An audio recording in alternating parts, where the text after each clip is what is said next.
Купуваш масло 5W30 и си спокоен, че си направил най-доброто за двигателя си. Само че има една подробност. Не всичко, дето пише масло, пази мотора.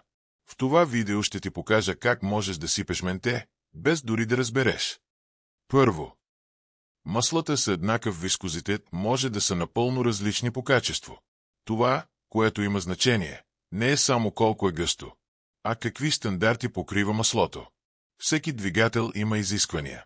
Например, маслото трябва да е одобрено от определен производител, да е подходящо за дизелов или бензинов мотор, или да пази филтъра за твърди частици. Ако това го няма на етикета, дори и да е 5/30, не е подходящо. Но как да разпознаем фалшивото масло? На пазара има туби, които изглеждат нормални, но вътре може да има некачествено рециклирано масло, разредено или направо менте. Как да ги познаеш? Няма защитна къпачка. Етикетът е размазан или с правописни грешки. Липсва дата на производство. Няма GR код за проверка, а понякога дори цветът или миризмата са странни. Затова е важно да избереш правилното масло, като купуваш само от доказани магазини или официални вносители.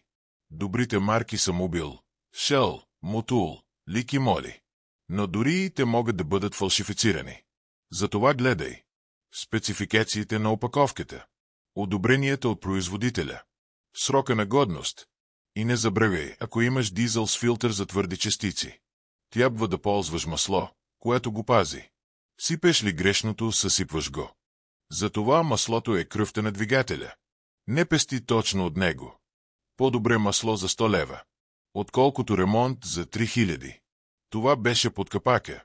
Абонирай се, ако искаш да знаеш какво наистина сипваш колата си.